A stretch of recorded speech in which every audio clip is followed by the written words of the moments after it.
悲しみが今セーラスマイ奇跡を起こすのセーラウィー誰だって輝く星を持つ負けない明日へセーラへ絶対捕まえるセーラスターこの誓い届け銀河まで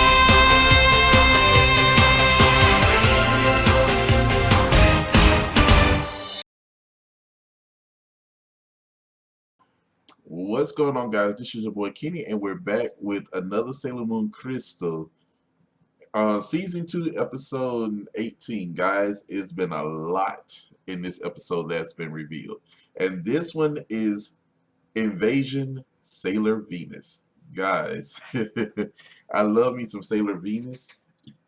Excuse me. Ooh, I don't know why I always get on here burp. Anyway. I always love me some Sailor Venus, but y'all know Sailor Moon and Saturn are my two personal favorites. But moving on, we start off with an episode left off where Rubius kidnaps Sailor Jupiter. Now, uh, a lot of this is getting, most of you who know about the story, you know where this is going. Some of you that are coming into Crystal right now, you'll be like, what the heck is going on? What is going on is that the other three guardians have been taken to Nemesis. Now, Prince Damon is, basically plotting to take over Crystal Tokyo, including past Tokyo. But what he has to do is take this legendary silver crystal and kill the rabbit. Now, if y'all haven't figured out yet who the rabbit is, which is Chibiusa, because of the fact that her buns are shaped like rabbit ears.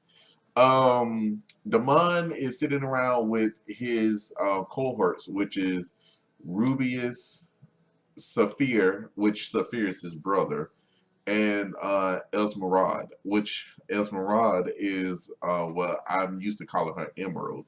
But she is, we'll talk about her in the next episode.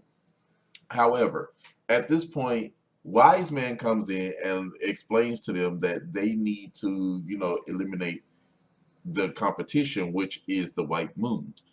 Um, if you guys have not figured out yet who the White Moon is, the White Moon consists of Sailor Moon and her soldiers. That's who the White Moon is.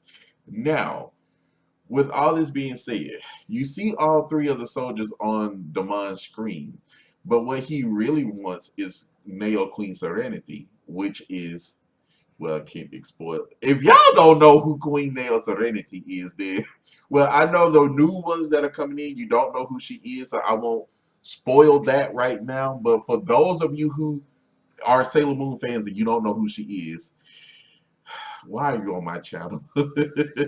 Why are you on my channel? Anyway, guys, enough of that.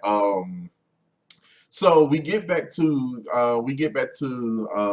the present day. Usagi is going through it. She's sad. She's sad that Jupiter is gone. She's in bed, and come to find out, her brooch is gone. No, not yet, not yet, not yet. Venus and her, they're at the command center, and they're trying to figure out what is going on. So they figure out they need to Chibiusa is the key to all of this. So what happens is they while they were at the battle site, Pets had dropped her earring when she got when Sailor Moon killed her. So Luna told Artemis to get that and put it, get it and take a sample of it. So what he does is he does that. Minako, she gets upset because it's like three of their friends are already gone. They don't know who the enemy is. The only person that can actually tell them what is going on is Chibiusa. So they all go to Usagi's house, and Chibiusa is there with her friend Mamo. Now, Mamo, she is the first friend that Chibiusa makes in this time. So they go to talk to her, and come to find, when she sees the earring in Mamoru's hand, she gets scared. They don't know what the heck is going on, and Mamoru is asking her what's wrong. And every time she sees the earring, she gets scared, more scared, and I mean, we just don't know. So after that, Mamoru tells. So they take her upstairs and they talk to her, but she doesn't. She starts to break down and talk, but she doesn't really say nothing. She don't say much. So Usagi tells her, if you want my trust, you're gonna have to earn it because we don't know whether you're the enemy or not.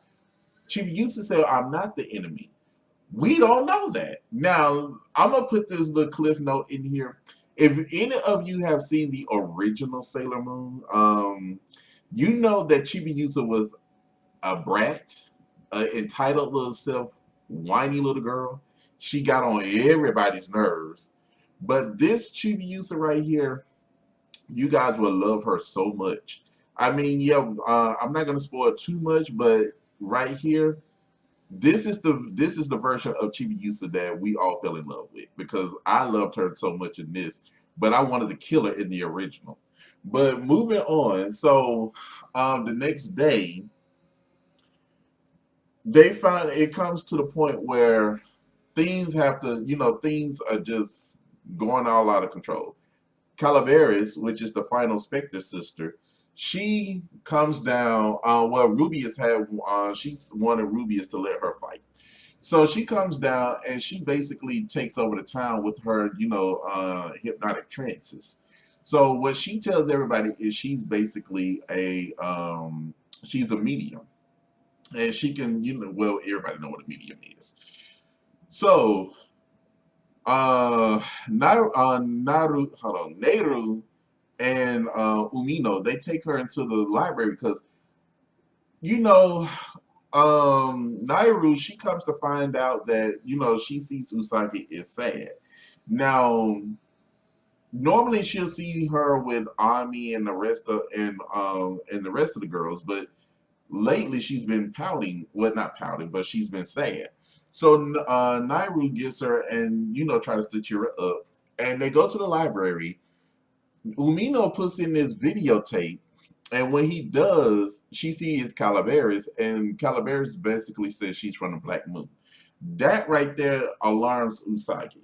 So she runs off. Naru finds, she basically knows that Usagi is living a double life. She kind of wants to say she knows she's Sailor Moon, but she cannot put her finger on it. Girl, just look at the hairstyle. I mean, come on. How many people in Tokyo has that particular hairstyle? But anyway, I digress. So the next morning, Chibiusa comes into Usagi's room and take her brooch. Usagi gets up and she bolts out the house, trying to track her down. She lets Minako knows what's going on. Minako is kind of pissed because she's like, why would she do this at this point in time? Now let's go back. Let's go back a scene. The scene before that, Mamoru sits down and he talks to his four generals, which is Nephrite, Zoisite, Kunsight, and Jedi. Now, he talks to them because they give him advice, and he lets them know that he's powerless and he doesn't know why he's been reincarnated. And Kunsight tells him, "You have power. You basically was not reincarnated for nothing. You have the power, but you just don't know. I mean, but it's there." And Zoisite actually comes out and tells Mamoru that the enemies are using time warps. So Mamoru comes to the conclusion that they may be, time travelers. So Zoisite, he says he doesn't know for sure, but they could be. So getting back to the day of Usagi is running down the street, but Calaveras is got the whole park under control, under her powers. She goes and she tells everybody to worship the black moon but denounce the white moon. Venus, God dang it. Minako comes in and she, basically transforms and becomes Sailor Venus. Now she uses her new attack, which is called the Rolling Heart Vibration, but it really, I mean, she shoots it at the wrong target, which I don't know why, but it really doesn't showcase that attack. But it's pretty, but it doesn't showcase it like it should. So at this point, she gets captured. So Usagi, well, no, Calaveras basically tells her the last two guardians will meet their end, and she was like, the last two. She was like, Ruby is taking out Sailor Moon as we speak. So at this point, Usagi goes to get her brooch, and as she does, Rubius comes to attack. As he attacks, he basically knows that Usagi is Sailor Moon. So it's no point of her trying to hide her identity now. So Tuxedo Mask comes in, and Rubius is about to use his fire, and when he does, he throws it back at him with his attack. Now he hears this voice in his head telling him to do this, and when he does, it's called the Tuxedo La Smoking Bomber. It's almost like a Kamehameha wave if you guys know about Dragon Ball Z, and it pushes Rubius back, and Rubius disappears. Sailor Moon transforms. She goes to save Venus, and she kills Calaveras. Now, at this point, she begins to divulge a lot of information that's well needed. She lets the girls know that she's from the future. She's been going back in time to try to get, the silver crystals to say, to take back to the future. But she knows the silver crystal of the past only works in the past and not in the future. And they're trying to figure out what she meant by this. And what she does tell them, look, she's from the future, the 30th century in the future, and she needs Sailor Moon's help. And that is it, guys. We're going into episode 19, and this episode will introduce a new character. And this character is one of my favorites. So let me get up out of here and go ahead and get this down for you guys. And until next time, guys, I will see you guys later.